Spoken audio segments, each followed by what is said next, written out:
Assalamualaikum warahmatullahi wabarakatuh. Selamat sore teman-teman semua dimanapun berada. Semoga kita selalu dalam keadaan sehat walafiat. Keluarga kita juga selalu dalam perlindungan Allah SWT, Tuhan Yang Maha Esa. Dan pada kesempatan sore hari ini saya ingin mengajak teman-teman untuk diskusi singkat tentang topik ringan yang sangat dekat dengan kehidupan kita sehari-hari. Saya ingin mengajak teman-teman untuk berbicara tentang konsep harapan. Sebab memang seperti yang kita ketahui, kita telah berada di penghujung akhir tahun 2021, yang beberapa saat lagi kita akan memasuki tahun 2022. Tentu kita berpikir bahwa sejak Januari yang lalu hingga Desember saat ini, banyak sekali yang telah kita lakukan, banyak sekali target yang berupaya kita perjuangkan, dan bisa jadi di antaranya terdapat beberapa upaya yang belum maksimal dan menyisakan kegagalan. Lantas belajar dari pengalaman itu semua, apa yang perlu kita bangun di tahun 2022? Menurut saya, setidaknya kita mulai dari membangun harapan baru. Lantas, apa itu harapan? Nah, pada kesempatan kali ini, saya ingin mengajak teman-teman untuk berbicara tentang konsep harapan. Tentu, konsep harapan menurut saya bisa jadi berbeda dengan teman-teman sekalian dimanapun berada. Maka dari itu, saya ingin mengajak teman-teman untuk kita bisa saling melengkapi, sama-sama belajar agar kita bisa memberikan alternatif pemikiran baru, definisi tentang harapan, agar ke depan di tahun 2022 kita bisa menyusunnya sebaik mungkin, lebih rasional, dan dapat kita raih bersama-sama. Kita mulai dari mengenal beberapa ciri siapa itu harapan, apa sebenarnya itu harapan. Ciri pertama dari harapan ialah harapan itu part of human life, part of human experience. Ia merupakan bagian dari kehidupan kita sebagai manusia, fase hidup yang kita alami dari hari ke hari. Tentu sebenarnya kita dari waktu ke waktu itu menjalani harapan satu ke harapan yang lainnya. Dan yang kedua, harapan itu berhubungan dengan rasa sakit jasmani dan rohani. Ciri ini menggambarkan betapa kita tidak sadar sebenarnya harapan itu berada sangat-sangat dekat dengan diri kita, bahkan pikiran kita. Kapan kita sadar? Yakni ketika kita mengalami sakit jasmani atau sakit rohani. Tentu sakit jasmani teman-teman juga tahu apa itu sakit jasmani. Ketika kita sakit, kita pasti pernah pada satu waktu berharap, kok enak ya, kalau kita sehat kita bisa melakukan berbagai macam hal.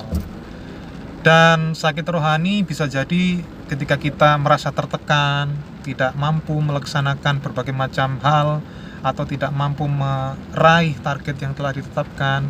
Kita pasti bertanya-tanya dalam diri kita, apa yang bisa kita lakukan, bagaimana, atau hal apa yang harus kita penuhi agar target yang telah ditetapkan dapat kita raih.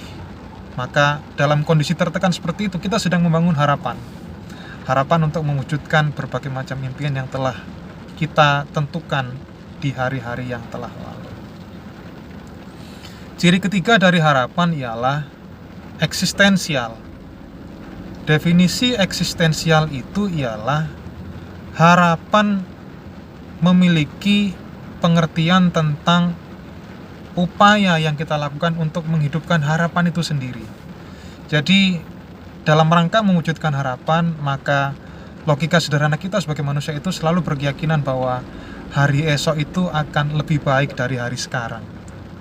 Maka ketika kita berkeyakinan bahwa hari esok itu selalu lebih baik dari hari sekarang, maka sebenarnya harapan dalam diri kita itu memiliki sifat eksistensial, selalu hidup dari waktu ke waktu. Nah, ciri berikutnya dari harapan ialah ada yang kita cari dalam hidup kita dan ada yang kita perjuangkan. Dua hal ini berhubungan, namun tidak semuanya bisa kita generalisir. Maksudnya begini, ada yang kita cari. Memang dalam hidup tentu banyak yang kita cari. Contoh di tahun 2021 hari ini banyak yang sedang kita cari. Namun tidak semuanya patut kita perjuangkan.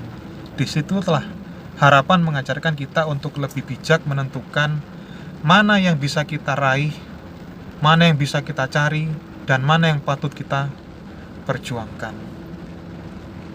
Oke. Ciri harapan berikutnya,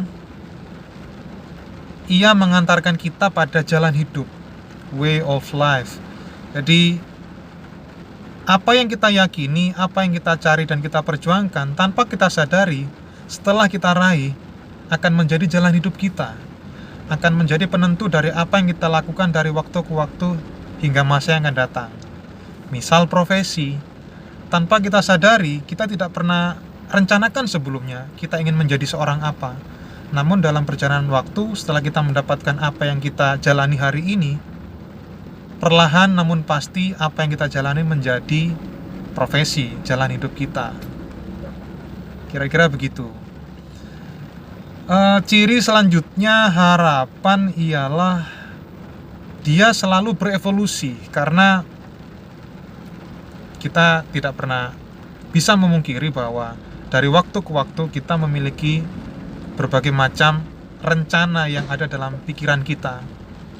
Ketika kita masuk di usia sekolah, kita memiliki rencana dan harapan. Lulus sekolah, masuk kuliah, kita memiliki rencana dan harapan. Kita masuk dunia bekerja, kita punya rencana dan harapan yang sesuai dengan konteks waktu hari itu dan tantangan hari itu. Maka ia terus berevolusi. Dan ciri terakhir harapan menurut saya ialah harapan itu anugerah. Sebab tidak semua orang mendapatkan anugerah berupa harapan. Bisa kita lihat beberapa pemberitaan di media apapun itu bahwa terdapat kasus-kasus mulai usia remaja hingga orang dewasa tidak segan-segan untuk mengakhiri hidupnya hanya karena mungkin bisa jadi tidak mampu meraih apa yang ia targetkan dalam hidup dan memilih untuk mengakhiri hidupnya dengan berbagai macam cara. Ini adalah contoh kita tidak mampu bersyukur bahwa apa yang diberikan kepada kita itulah yang terbaik menurut Tuhan Yang Maha Esa. Maka ciri yang terakhir menurut saya ialah harapan itu adalah anugerah. Ketika kita tidak mampu mensyukuri apa yang kita dapatkan, maka menurut bahasa pemahaman ketika saya belajar ngaji kecil dulu di kampung, itu kita kufur nikmat. Maka Tuhan tidak suka dengan apa yang kita ungkapkan dalam bentuk kekufuran nikmat itu tadi. Maka jangan pernah berharap kebaikan di hari-hari yang akan datang. Setidaknya beberapa ciri itu menggambarkan bahwa betapa harapan itu sangat dekat dengan kebutuhan kita sehari-hari sebagai seorang manusia. Kita coba berteori sedikit seperti apa yang dikemukakan oleh Abraham Maslow. Abraham Harold Maslow, seorang tokoh, filosof, penggagas teori hierarchy of need. Teori hierarki kebutuhan manusia. Terdapat 5 hal yang mengerucut hingga kita sampai pada tahap tertinggi kebutuhan manusia. Pertama, kebutuhan survive atau kebutuhan fisiologis. Kedua, rasa aman. Selanjutnya, kebutuhan mencintai dan dicintai. Kebutuhan yang keempat, kebutuhan status sosial. Dan yang terakhir adalah kebutuhan tentang aktualisasi diri. Dari 5 hierarchy of need teori Abraham Maslow ini menggambarkan betapa manusia memiliki kebutuhan. Kebutuhan itu menggambarkan kepada kita bahwa ada hal yang harus kita raih dalam hidup ini. 5 hal tersebut. Teori hierarchy of need Abraham Maslow ini sangat dekat dan menggambarkan kita tentang harapan-harapan yang harus kita wujudkan dalam hidup. Tidaklah mungkin bagi kita bisa meraih tahap tertinggi, yakni aktualisasi diri, sebelum kita mampu memenuhi, mencukupi kebutuhan fisiologis kita sebagai seorang manusia. Kebutuhan fisiologis itu kira-kira kebutuhan untuk survive lah, makan, minum, dan seterusnya. Jadi secara ilmiah telah dibuktikan oleh Abraham Maslow bahwa ketika kita membangun harapan, sebetulnya harapan itu untuk memenuhi kebutuhan-kebutuhan dari level terendah sebagai seorang manusia, yakni kebutuhan untuk survive, kebutuhan fisiologis, hingga mencapai tahap tertinggi, yakni kebutuhan aktualisasi diri. Aktualisasi diri, ya, puncak tertinggi dari 5 kebutuhan manusia. Harapan-harapan itu lahir dari kebutuhan yang bisa jadi bukan hanya sekedar dari diri kita. Harapan itu juga bisa lahir dari desakan masyarakat yang ada di sekitar kita. Maka jangan pernah kemudian beranggapan bahwa ketika kita itu bebas memilih apa yang kita inginkan, itu salah. Sebenarnya karena memang kebebasan mutlak itu tidak pernah ada. Seperti yang sempat kita bahas sebelumnya, kebebasan itu tidak ada. Kebebasan ketika menyinggung kebebasan orang lain, maka sebenarnya itu bukan bebas. Bukan makna bebas yang sebenarnya. Bebas adalah terdapat pada ruang yang terbatas. Sepertipun harapan, kita tidak boleh bebas menentukan harapan. Karena harapan itu dibatasi oleh pribadi dan ruang lingkup masyarakat yang ada di sekitar kita. Sebab seberapa pentingnya sebuah harapan tadi itu diukur dari ketika kita tidak terbentur dengan harapan-harapan orang lain.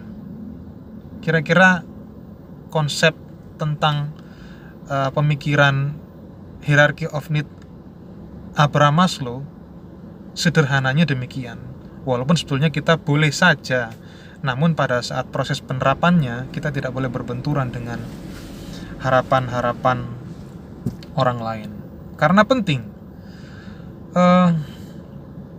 Saya juga ingin mengenalkan salah satu tokoh atau filosof lah dari Vietnam. Mungkin teman-teman juga pernah membaca dari beberapa literatur seorang biksu bernama Thich Nhat Hanh, seorang penggagas aliran Zen Buddhisme.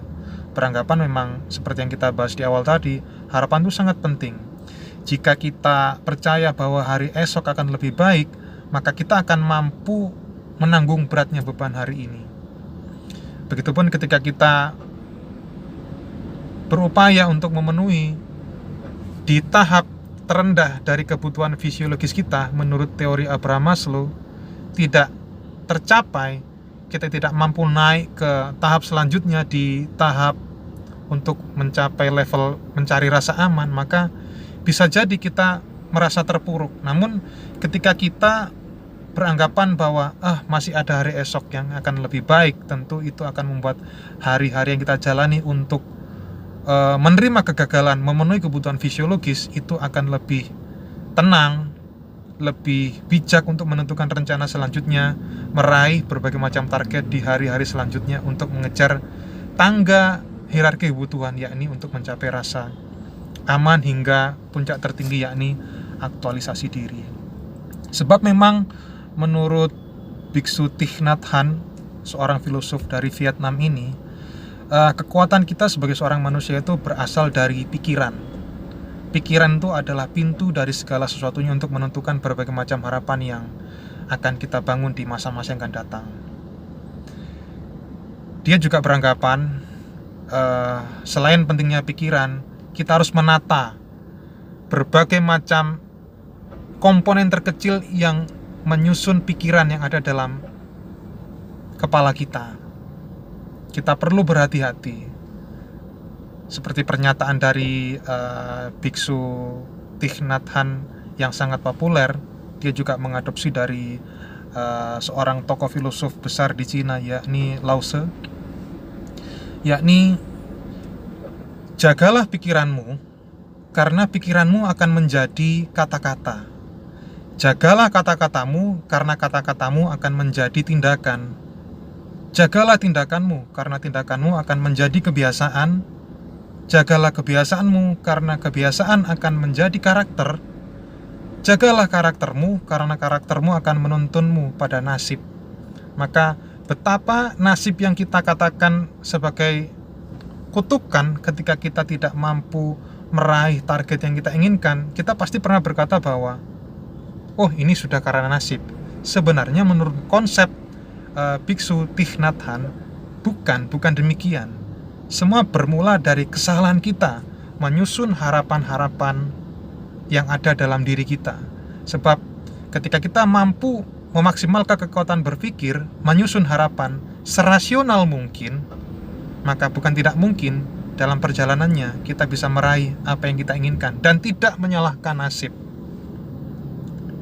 Kira-kira demikian konsep sederhana kekuatan berpikir menyusun harapan menurut Biksu Thich Nhat Hanh. Dan seperti judul yang telah saya sampaikan di awal, kita perlu melakukan beberapa hal, atau mungkin kita perlu memiliki satu rumusan agar bagaimana sih caranya menyusun harapan di tahun yang akan datang supaya lebih rasional, lebih realistis, dan kita bisa meraihnya bersama tim yang ada di sekitar kita atau mungkin diri kita sendiri. Saya perlu mengutip pandangan seorang filosof besar. Tentu teman-teman yang pernah membaca akan tahu, yakni Immanuel Kant. Immanuel Kant memiliki 3 sistem filsafat yang dapat membantu merumuskan kita untuk menata harapan di masa yang akan datang. Yang pertama yakni apa yang kita tahu. Yang kedua, apa yang harus kita kerjakan. Dan yang ketiga ialah apa yang dapat kita harapkan. Dari 3 pertanyaan ini kita bisa merumuskan berbagai macam hal tentunya.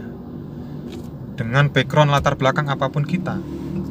Kita sebagai pelajar, kita sebagai karyawan, kita sebagai seorang pengusaha, kita sebagai seorang guru, atau kita sebagai seorang dosen, kita bisa menganalisis sesuai dengan kebutuhan kita. Seperti yang pertama, yakni apa yang kita tahu. Tentu banyak sekali yang kita tahu. Kalau kita susun, mungkin bisa menjadi 1 buku atau lebih bahkan. Yang kedua, dari apa yang sudah kita tahu, apa yang harus kita kerjakan. Karena tidak semua yang kita tahu harus kita kerjakan. Begitupun dengan koneksitas pertanyaan yang ketiga, apa yang dapat kita harapkan.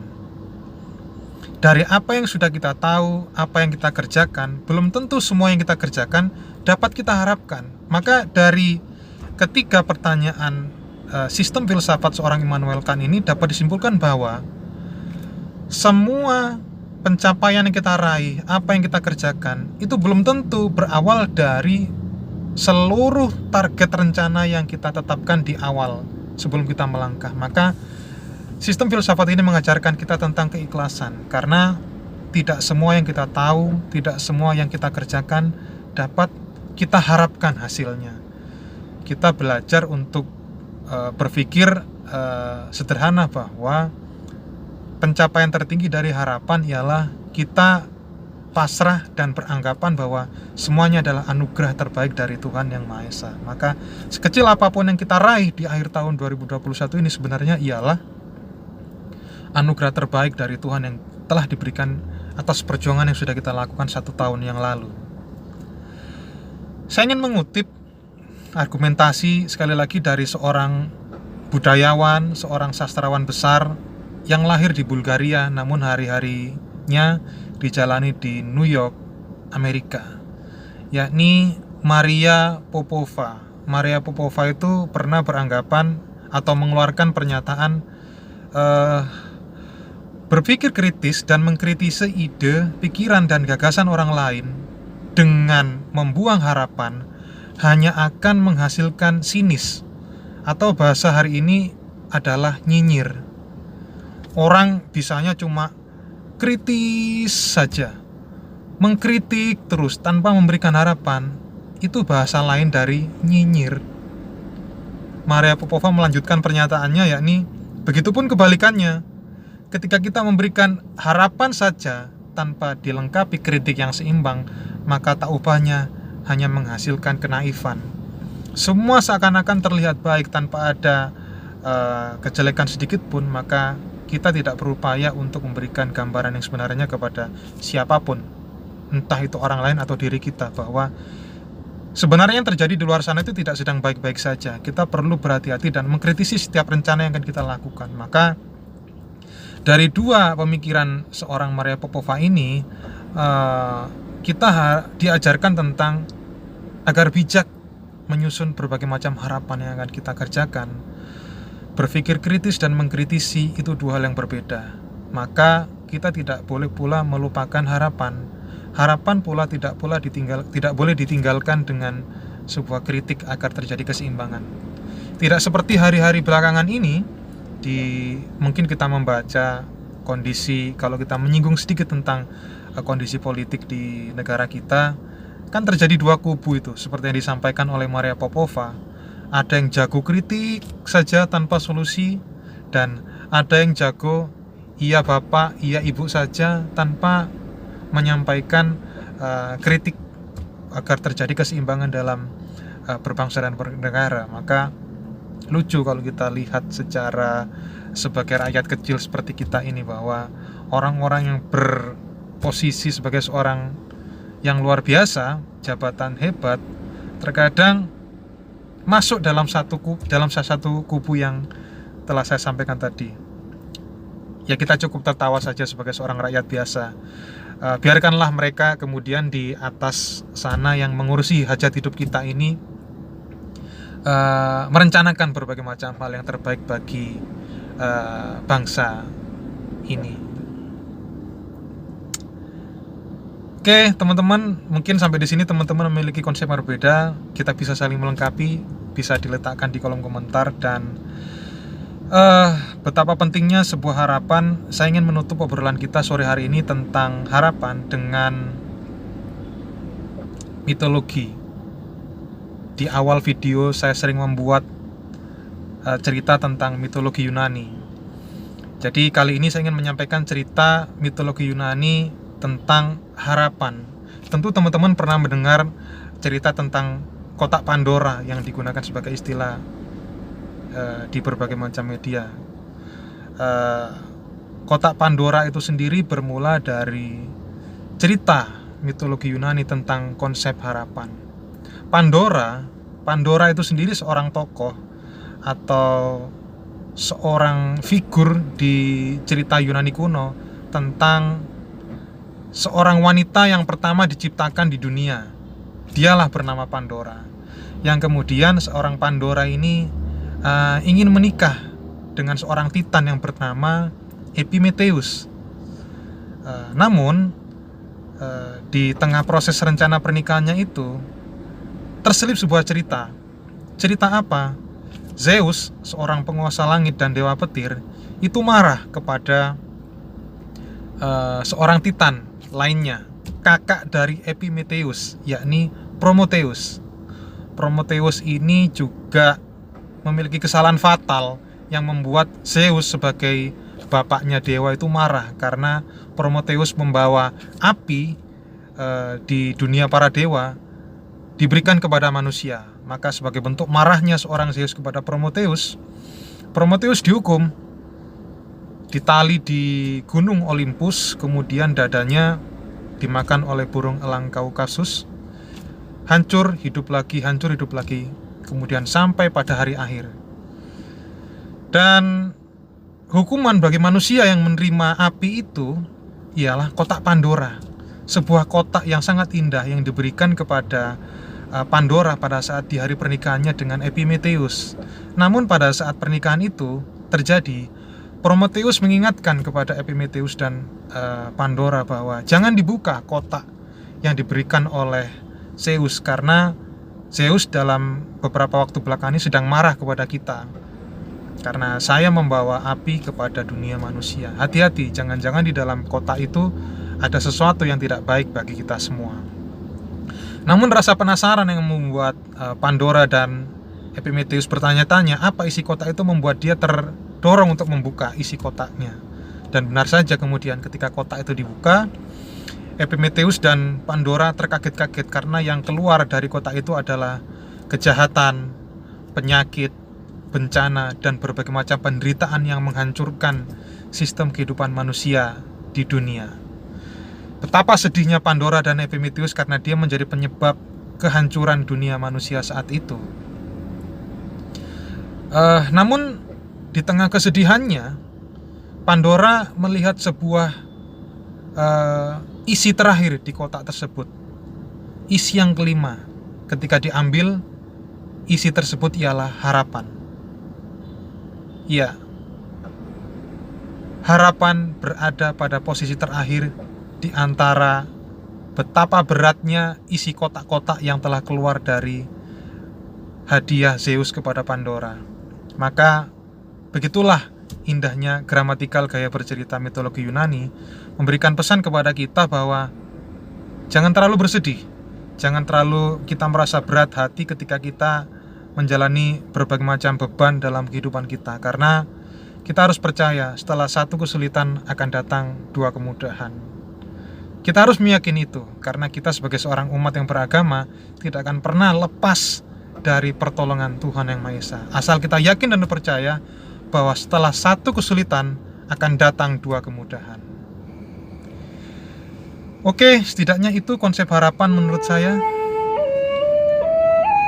Mungkin tidak bisa memberikan gambaran secara utuh. Sekali lagi, bagi teman-teman yang memiliki definisi operasional tentang harapan yang lain, saya berharap teman-teman kita bisa saling melengkapi untuk kemudian bisa menjadi alternatif berpikir baru bagi kita semua di tahun 2022.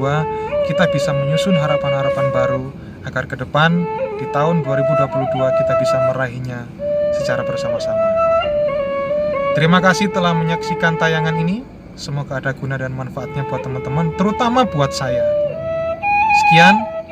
Assalamualaikum warahmatullahi wabarakatuh. Selamat sore.